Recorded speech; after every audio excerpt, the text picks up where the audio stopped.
Саламатсыздар, урматтуу Чалкан медиа каналынын көрөрмандары, өлкөбүздө алынган акыркы сааттагы жаңылыктар менен сиздерди кайрадан тааныштырабыз. Каналыбызга катталып, ой-пикирлериңиздер менен бөлүшүңүздөр.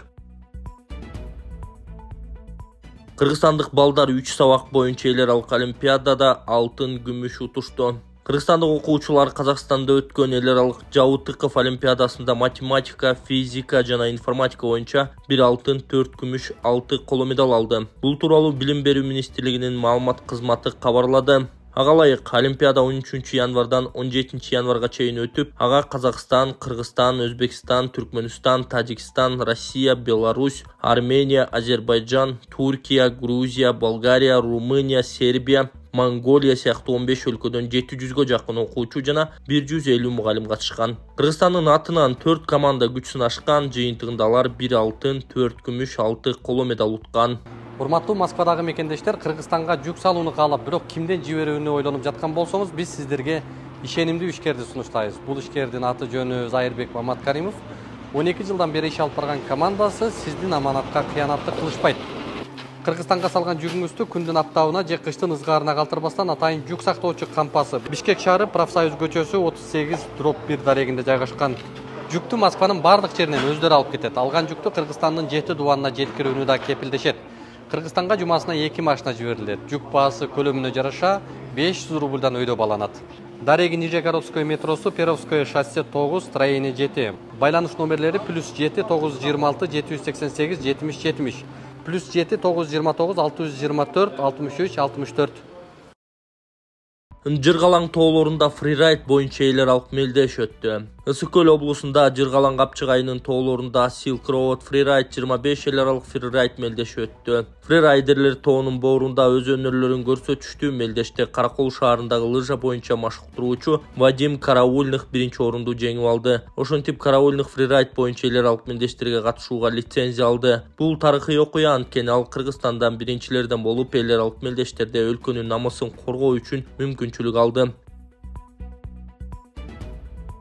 2025 жылга республикалык бюджет жана маянанын төмөнкү чеги бекитилди. Кыргызстан 2025 жылга карата республикалык бюджетин бекитти. Мыйзамга президент Садыр Жапаров кол койду. Казына кирешеси бул жылы 430 миллиард сомду, ал эми чыгым 406 миллиард сомду түзөт. Республика бюджетиндеги профицит үстүбүздөгү жылы 24,3 миллиард сомду түзөт деп эсептелген. Бийлик ал каражаттын бир бөлүгү мамлекеттин сырткы карзын жабууга жумшаларын билдирди. Мындан тышкары бул жылга карата өлкөдөгү эң аз айлыктын суммасы аныкталып, ал 2865 сом деп бекитилген. 2026 жылы 3280 болсо, 2027 жылы 3670 сомду түзөт.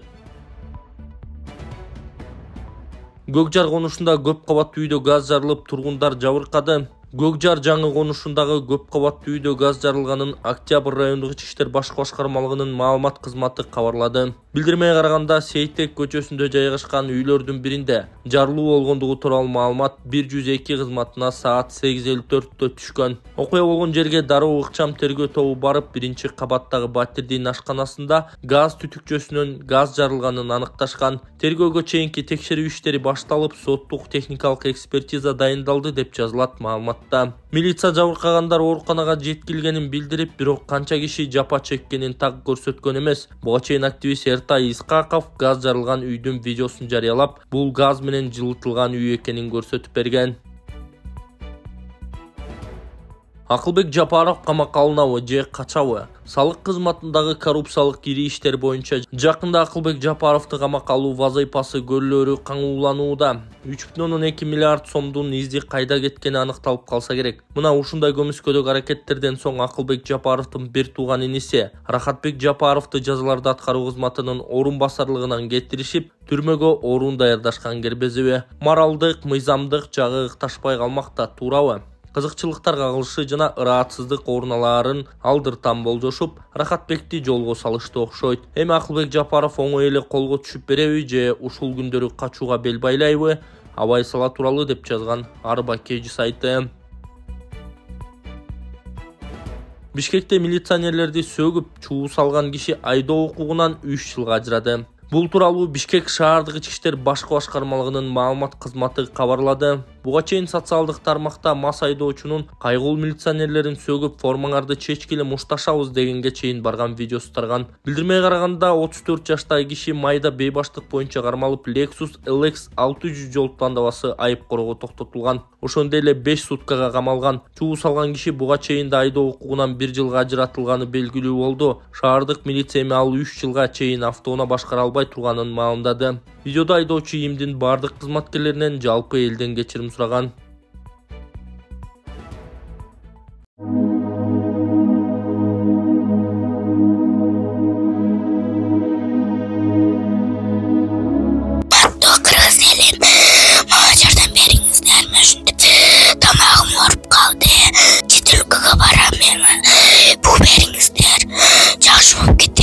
Эгер колуңуздардан келсе дагы жардам берип коюңуздар.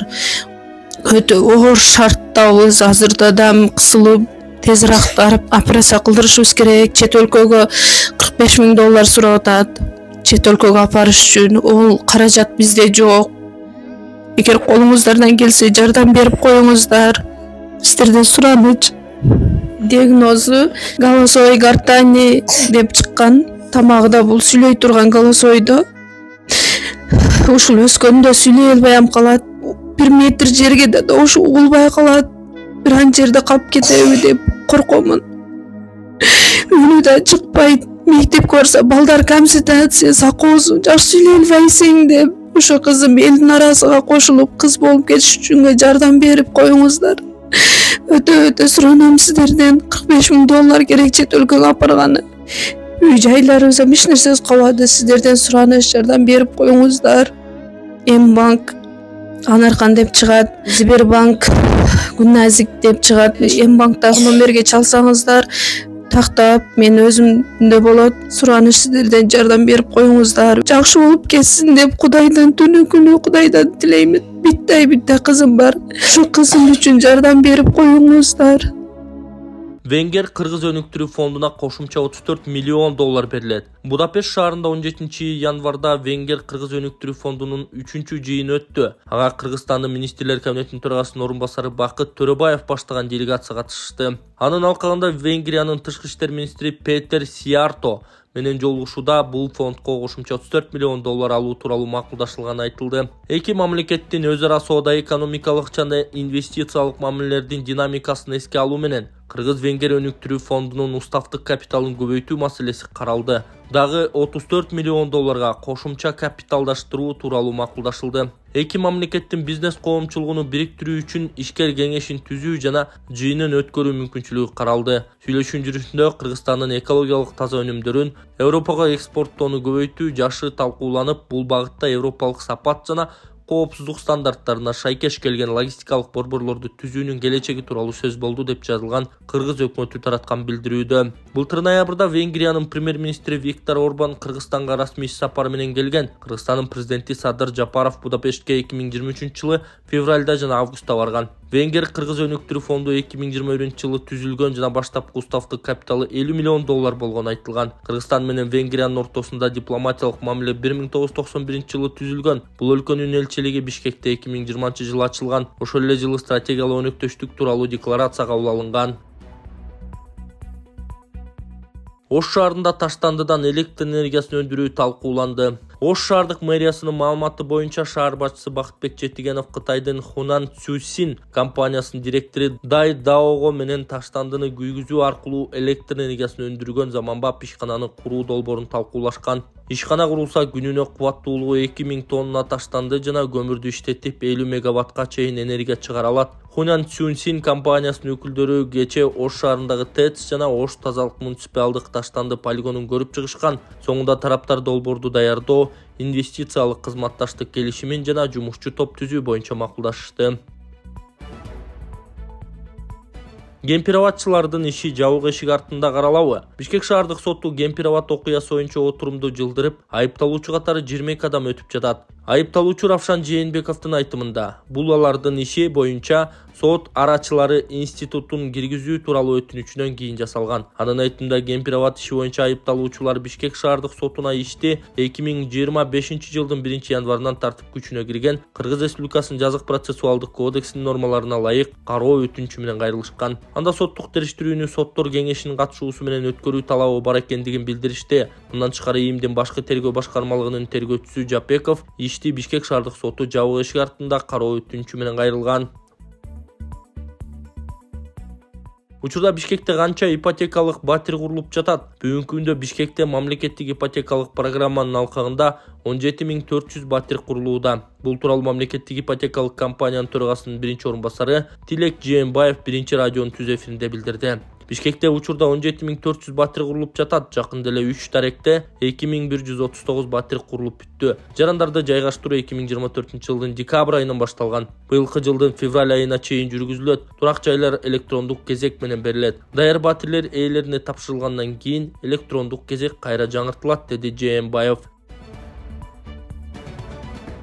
Жактоочу Султанбеков өз алдынча баса албайт. Тергөө абагында 2 айдан бери ачкачылык кармап жаткан саясатчы Темирлан Султанбеков өз алдынча баса албай калган. Бул тууралуу Кадыр Атамбаев соц тармактагы баракчасы аркылуу кабарлап, жактоочунун видеосу менен бөлүшкөн. Жактоочунун билдирүүсүнө ылайык Султанбековдун абалы начарлап жатат. Анын сол буту кыймылдабай жатат. Султанбеков балдак же кароолдун жардамы менен гана кыймылдап жатат. Анын дене табы дайыма 35 градустан төмөн деңгээлде кармалып турат. Титирөөсү басыла элек. Мындан тышкары ички органдарда катуу жабыркап жатат. Анын бутунда кан айлануусунун жоктугунан жаралган гематомалар бар. Аны сүрөткө тартууга уруксат беришкен жок, дейт жактоочу. Эске салсак, буга чейин Темирлан Султанбековдун адвокаты анын саламаттыгын начарлап, медициналык жардам талап кылынары тууралуу сот жараянында дарыгер маалымдаганына судья көңүл бурбаганын айткан. Ал эми мамлекеттик жаза аткаруу кызматы Бишкектеги номер 1-тергөө абагында ачкачылык кармап жаткан Социал-демократтар партиясынын лидери Темирлан Султанбеков медициналык комиссиянын кароосунан өткөнүн 13-январда азаттыкка билдирген. Жүргүзүлгөн клиникалык биохимиялык анализдер норманын чегинде. ЭКГ жана ички органдарынын УЗИ диагностикасынын жыйынтыктары эч бир патология тапкан жок. Темирлан Султанбековго тиешелүү медициналык дарылоо сунушталууда деп айтылат маалыматта. Жаза аткаруу кызматы Султанбековдун ден соолугун тыкыр көзөмөлдөп зарыл болгон медициналык жардамды көрсөтүп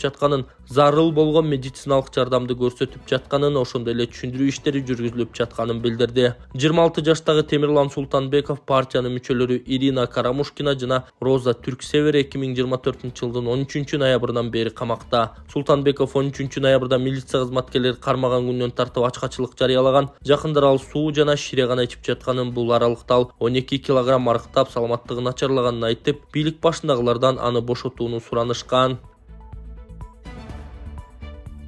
Ысык көлдө жер титиреди. Кыргыз Республикасынын сейсмология институтунун маалыматына ылайык, кечээ саат 18:30-да Кыргыз Республикасынын аймагында очогунда күчү 3,9 магнитудасына жеткен жер титирөө катталды. Селкинүүнүн күчү Ысык көл облусунун Тоң районунун Оттуу, Кара шаар, Ак Өлөң айылдарында 3,5 балга, Балыкчы шаары жана Кара Талаа, Орто Токой, Шорбулак айылдарында 3 балга, Оттуу айылынан 5 чакырым түндүктө, Кара шаар айылынан 5 чакырым батышта, Кара Талаа айылынан 10 чакырым түндүк батышта, Балыкчы шаарынан 16 чакырым түштүк чыгышка чейин сезилген. Жер титирөөдөн жабыркагандар жана кыйроолор катталган жок.